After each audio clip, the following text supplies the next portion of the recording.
My name is Evelyn Carter, and I live in the United States of America. I still remember the sharp chill of that Boston morning when my flight from Europe landed. The air outside Logan Airport felt cleaner, lighter, almost as if it were greeting a new version of me. I had spent 2 quiet weeks wandering through London's narrow streets and Paris's old boulevards, trying to clear my head. The trip was supposed to be a break from wedding planning, but somewhere between the Thames and the Seine, I started to realize I didn't want to marry Brandon Hale anymore. Brandon was charming, yes. Handsome, too, in that sleek, polished way that makes people trust you before they should. He had the smile of a man who thought life owed him luxury. He wore designer suits, discussed owning a few condos in Chicago and New York, and took pleasure in sharing details about his investment firm. My sister Melissa adored him. Everyone did. But I had started to notice the cracks. His Rolex had a faint scratch that looked too deliberate, like something you'd find on a display model. His car, a silver Bentley, was always in service. And he never once paid for dinner without forgetting his card or claiming his money was tied up in a new deal. When I left for Europe, I told myself I was being paranoid. But in London, when I tried to book our honeymoon suite using his shared credit account, it was declined. That was the first real clue. Then, in Paris, I saw him tagged in a post from a restaurant in Boston, smiling beside Melissa. The caption said, "Family dinners are the best." I tried to ignore the strange twist in my chest. Family dinner, I thought. Right. When I finally pulled up to my family's house in South Boston, the windows glowed with warm yellow light. I expected hugs, maybe a quiet dinner. Instead, the moment I walked in, I froze. Melissa stood in the center of the living room, wearing a white lace dress. Behind her was Brandon, wearing the same smug grin I once mistook for confidence. "Welcome home," Melissa said, her tone sweet as honey and twice as sticky. Then, with that cruel laugh that has always made me shiver, she added, "Your rich fiancé is now my husband. You poor girl." I blinked.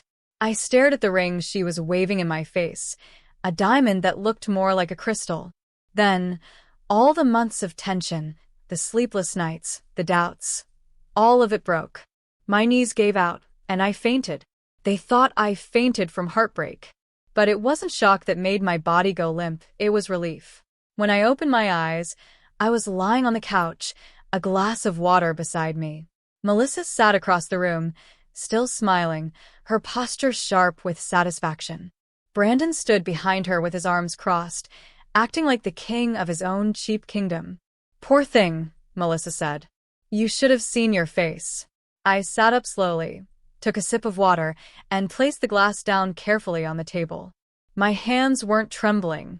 My voice was calm when I said, "Congratulations. You got the show you wanted." Melissa blinked. She was waiting for me to scream, to cry, to beg for answers. Brandon smirked like he'd already won some grand battle. But inside me, there was only peace. Because what they didn't know is that during my nights alone in Paris, I had opened my laptop and searched every record I could find about Brandon Hale. The man who claimed to be a wealthy investor was, in truth, drowning in debt. I found liens under his name in Massachusetts for unpaid loans, a tax bill for $38,700, a judgment for $21,000. He had 2 failed business registrations and a defaulted lease on a car he didn't own. The Bentley he bragged about? Rented weekly through a luxury car service. I even discovered his so-called company website, a simple template site with fake testimonials and no legal registration. My stomach turned when I realized the kind of man I had been engaged to. Every story, every dinner, every gift, it was all an illusion. Now, standing in front of me, Brandon looked like a magician caught mid-trick, still pretending the rabbit was in the hat. "I always knew you weren't strong enough for him," Melissa said, brushing invisible dust from her fake diamond bracelet. "He needs someone who can keep up with his lifestyle." "Lifestyle?" I repeated, smiling now. "You mean the unpaid one?" She frowned, confused. Brandon stepped forward, voice firm. "You don't know what you're talking about, Evelyn. Melissa and I have plans, big ones." I tilted my head and met his gaze. "Oh, I believe you. But let me tell you something I learned on my trip. Big plans built on lies collapse faster than you think. Melissa scoffed. You're just jealous. He's rich, and you lost him. I laughed then, a real laugh, the kind that comes from deep in your chest when the weight finally lifts. Melissa, I said softly, you didn't steal my fiancé. You rescued me. Her face twisted. She didn't understand. She wouldn't, not yet. I picked up my passport from the table, tucked it into my coat, and gave them both one last look. I just got back from Europe, I said. And I brought you a gift. Melissa tilted her head, suspicious. What gift? Freedom, I replied, smiling. You can both have it. I'm done. I turned and walked out the front door, leaving their laughter echoing behind me. The cold night air hit my face, and for the first time in months, I felt alive. My suitcase was still in the car, and I drove straight to Beacon Hill, to my own townhouse, the one Melissa never knew I owned. I unlocked the door and stepped inside. The quiet hum of the heater and the soft scent of lavender filled the air. This was my place, bought 3 years ago with my savings and a trust left by my aunt. I took off my coat, sat at the kitchen counter, and let the silence settle. It wasn't heartbreak I felt, it was gratitude. Grateful that Melissa had shown me who she truly was. Grateful that Brandon had revealed his empty self before I signed his name next to mine on any legal paper. As I looked out the window at the snowy Boston streets, I whispered to myself, let them play rich. I'll stay real. That night, I wrote a single sentence in my notebook before bed. When people steal what's fake, they free you to build what's true. I didn't know then that this was only the beginning of the life I was meant to live. But as I drifted to sleep in my own home, surrounded by things that were mine, not borrowed or boasted, I knew one thing for sure. Melissa hadn't won. She had just taken my biggest mistake off my hands. When I pulled up to my townhouse on Beacon Hill that night, Boston was quiet. Streetlights glowed over the cobblestones, and the air carried that faint winter sharpness that bites your nose but clears your mind. I parked in front of the red brick building that had become my refuge long before I realized I would need it. 3 years earlier, after Aunt Rose passed, I used part of the trust she left me to buy this place for $1.2 million. It wasn't extravagant, but it was mine, 3 stories tall, lined with books, and full of warmth I'd built for myself. I unlocked the door and stepped inside. The familiar scent of lavender and fresh paint welcomed me home. It was the scent of independence. I ran my hand along the smooth wooden banister, feeling a strange mix of peace and power. Every inch of this house was something I earned. The polished floors, the marble kitchen counters, the art on the walls. No one had given it to me. No one could take it from me. I poured myself a glass of water and sat at the kitchen island. The clock on the oven read 10:47 p.m. My mind was clear, steady. I opened my laptop and created a new document titled Plan Forward. At the top, I wrote 4 points. 1. Protect my peace. 2. Secure my assets. 3. Tell the truth once. 4. Move forward fast. These weren't just words. They were my roadmap. The first step was to make sure Brandon had never touched anything that belonged to me. I sent an email to my lawyer, Patrick O'Neill, a man I trusted with a kind of calm loyalty only time can build. The subject line read, urgent but calm. In the message, I asked him to confirm that Brandon had signed nothing with me, that my trust and properties remained private, and that my LLC, Cedar Sky Properties, still held full ownership of my rental condo in Portland, Maine. That condo brought me $3,000 in rent every month, steady and quiet. Patrick replied within 20 minutes, even though it was late. His message was brief. All clean. Nothing tied to him. Well done. I smiled. I always liked people who used as few words as possible when the truth was simple. The next step was opportunity. Months ago, my friend Nora Bennett had offered me a partner role at her digital branding studio in New York. The offer included a $185,000 base salary and a profit share, but back then, I'd turned it down. Brandon didn't want me to take it. We'll be traveling soon, he said. You won't have time for that. I believed him, like a fool who mistook control for care. Now, I opened my phone and called Nora. She picked up on the second ring. Evelyn? It's late. Everything okay? Better than okay, I said. Can I still take that job? There was a pause, then a warm laugh. You're serious? Completely. Then come to New York on Monday. We'll sign the papers. I felt a spark of excitement rise in my chest. The good kind. The kind that makes you sit up straighter. I spent the next hour walking through each room of my townhouse, notebook in hand, listing everything that was mine. The walnut dining table. The blue velvet couch I'd picked up from a Chelsea store during a trip to Manhattan. The framed photograph of my mother and me at the Vermont Lake House. Another piece of Aunt Rose's legacy, worth about $480,000, but priceless to me. That little cedar cabin by the water was my heart. I wrote down the rest. Savings $210,000, brokerage $96,000, and emergency fund $45,000. Then I added a note to myself. I do not owe anyone an apology for being careful. At midnight, I brewed a pot of chamomile tea and opened an old cedar box from the top shelf of my closet. Inside lay the deed to a small lot in Cape Cod that my grandmother left me, a piece of land I'd almost forgotten. I'd planned to sell it this summer, maybe use the money for something new. Next to the deed was a white envelope I'd received from a Boston art gallery last month. They had offered me $62,000 for a series of photographs I'd taken in Seattle and Chicago. I hadn't signed the papers yet, but now, looking at them, I smiled. My life was layered with quiet value. Things earned slowly, carefully, without anyone's help. While Melissa was busy chasing glitter, I'd been building gold. I closed the box and took a deep breath. The house creaked softly around me, a kind of lullaby only old homes can sing. I glanced at the clock again. 1:03 a.m. Still awake. I went upstairs, washed my face, and caught my reflection in the bathroom mirror. My eyes looked clearer than they had in months. The pain of betrayal was fading, replaced by something steadier. Purpose. Before bed, I wrote one last note in my journal. People who measure worth in flash lose everything when the light goes out. When morning came, the sunlight filled my bedroom through the wide windows.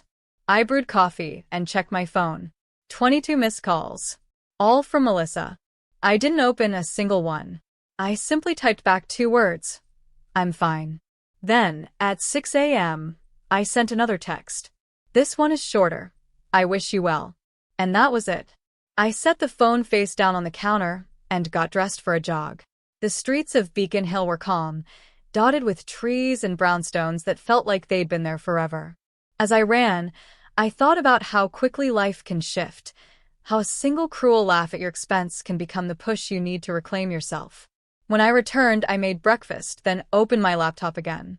I drafted a letter to the gallery confirming the sale of my photographs and asked them to wire the payment by Friday. I also scheduled a meeting with Patrick to discuss transferring my Cape Cod deed into my LLC to protect it before the sale. By noon, I'd taken back full control of every inch of my life. For the first time in years, I didn't feel like a woman recovering from heartbreak. I felt like an architect, redesigning her future. That evening, as the city lights flickered through my living room window, I sat on the couch with a glass of wine and thought about Aunt Rose. She always told me, money is quiet. Pretenders are loud. I used to think she was being cynical. Now I understand. Brandon had been loud, his voice, his lies, his false charm. My silence was my power. Before going to bed that night, I opened my window and looked down at the quiet street. Somewhere out there, Melissa was playing house with a man made of air. And somewhere in New York, my real life was waiting for me. I smiled and whispered into the night. Tomorrow, I start again.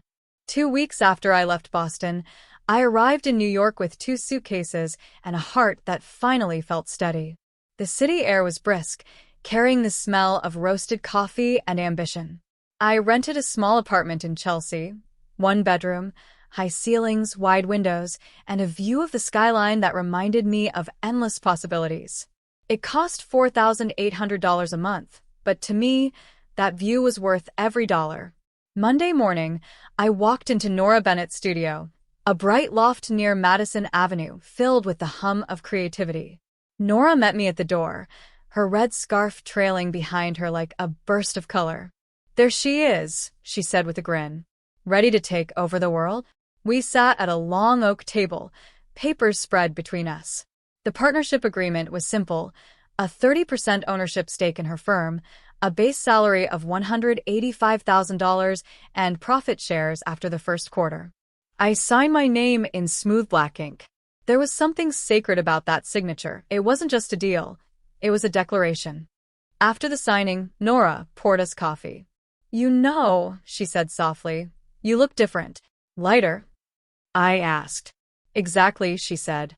"Like someone who finally stopped carrying other people's noise." That afternoon, I met with my lawyer, Patrick O'Neill, at a small coffee shop on Madison Avenue.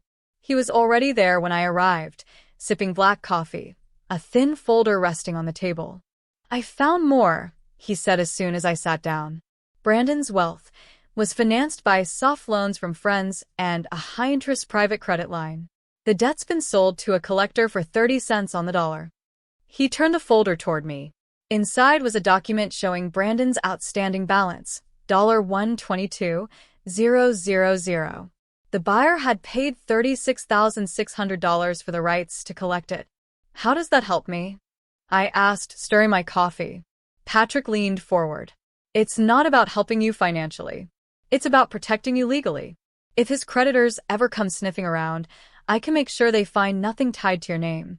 But here's an option. You could quietly buy the debt through a holding company, just to keep him from pulling you into his chaos again." I looked at the paper for a long time. I didn't crave revenge, but the thought of owning the mess that used to control me felt poetic. "Buy it," I said finally. "Hold it, but don't collect. If he calls, send him to you." Patrick smiled. "That's strength, Evelyn, not vengeance." That weekend, while I settled into my new job and routine, Melissa and Brandon showed up in New York. I knew because Melissa couldn't resist posting everything online. My phone buzzed with notifications, photos of her in hotel lobbies, captions like, "Married to a millionaire, living the dream." One image caught my attention. It showed Brandon sitting at a restaurant table, pretending to study a wine list. But in the reflection of a mirror behind him, I noticed the hotel envelope that said prepaid. I laughed so hard I nearly spilled my coffee. Even now, he couldn't help performing. On Sunday evening, I was going through work emails when my phone rang. It was my father. I hesitated before answering. "Evelyn," he said, his voice layered with concern that didn't sound real. "Your sister's worried about you. We're having a family dinner Tuesday night. We'd like you to come." Worried about me? That was rich. But something in me said yes, not for them, but for closure. "I'll come," I replied. "And I'll bring something to share." By Tuesday evening, I drove back to Boston. The drive was quiet, the highway washed in winter gray. When I arrived at my parents' house, the air inside was thick with perfume and tension. Melissa was in a gold dress, trying too hard to shine. Brandon stood next to her, fidgeting with a cufflink he probably couldn't afford. "Evelyn," my mother said, forcing a smile. "You look different." "I am different," I said calmly, setting my coat on the chair. "And thank you for inviting me." The table was crowded: roast chicken, candles, expensive wine. Brandon leaned back in his chair like he owned the room. "We were just telling your parents about our new business plans," he said. "I might be investing in a Manhattan development soon." I smiled and reached into my bag. "That's interesting," I said, pulling out a plain folder. "Because I brought some paperwork about that." Melissa frowned. "Paperwork." I placed the folder on the table and slid it toward them. "Public records," I said. "Liens. Lawsuits. The transfer of a certain $122,000 debt to a holding company, one that belongs to me." Brandon stiffened. "You what?" I kept my tone even. "I bought your debt, Brandon. Every cent of it. You don't owe me money, I won't collect. But I thought you should know that your lies have price tags." Melissa looked between us, her color fading. "That's not true," she said weakly. "He's rich," he told me. I cut her off gently. "He told me the same. He also told me he owned a house in Chicago. Turns out it was his cousin's rental." He said his watch was a custom Rolex. It's a replica worth about $180. My mother looked stunned. My father rubbed his forehead, muttering something about foolish decisions. Brandon reached for the papers, but I held them back. I'm not here to fight, I said. I'm here to set the record straight. I'm fine. I have a home in Beacon Hill, a partnership in New York, savings and peace. You can keep your fantasy. I'll keep my life. Brandon's voice cracked with anger. You're cruel, Evelyn. You could have stayed quiet. I met his eyes. No, Brandon. I'm just finished being your audience. For a moment, the room went silent. Melissa's gold dress caught the candlelight, but her expression had dulled to gray.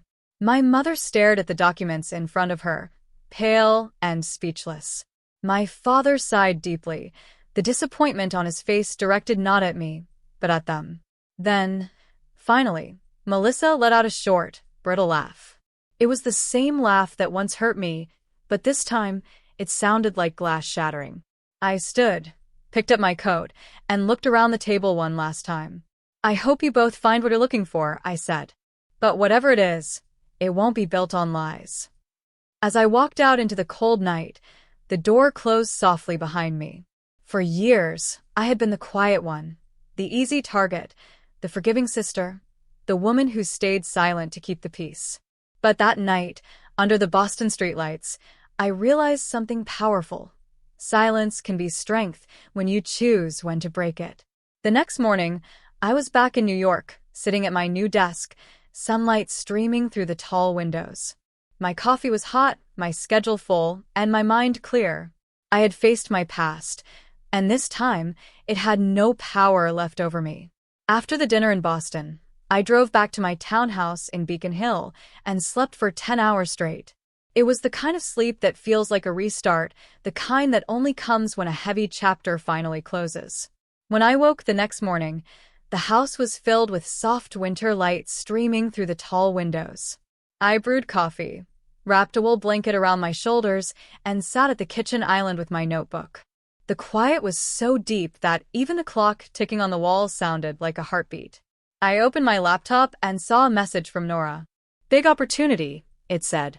A Chicago-based clean energy brand is looking for a full campaign budget of around $250,000. Want to lead it? I smiled. That kind of work was exactly what I wanted. Something honest, creative, and impactful. I typed back, set the meeting. Let's go. By afternoon, I packed my bag and decided to drive to Vermont for the weekend. The lake house Aunt Rose left me had always been my sanctuary. I needed space to think, to breathe, to reset my life on my terms. The drive north was long but peaceful. Snow lined the edges of the highway, and pine trees stood silent and strong, like guardians of quiet truth. When I arrived, the house looked exactly as I remembered. Cedar siding, wide windows, and a wraparound porch facing the water. I unlocked the door and stepped inside. The air smelled faintly of wood and salt. Dust floated through the sunlight. I opened the windows, letting in the cool breeze off the lake. It felt like the house was exhaling with me.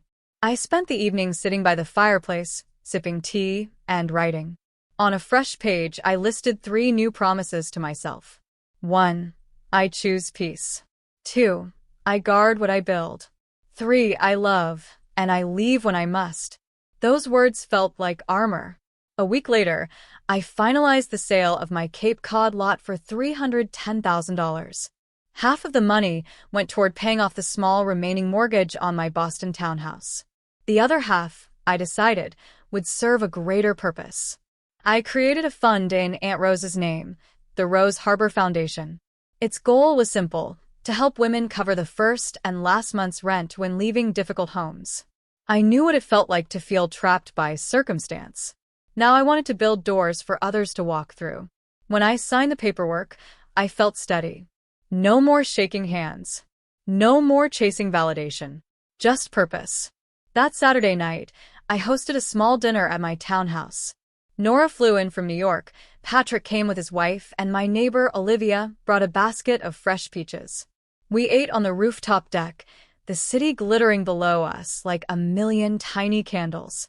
Laughter floated through the cold air, soft music played from a small speaker, and for the first time in years, I felt surrounded by people who cared without expectation.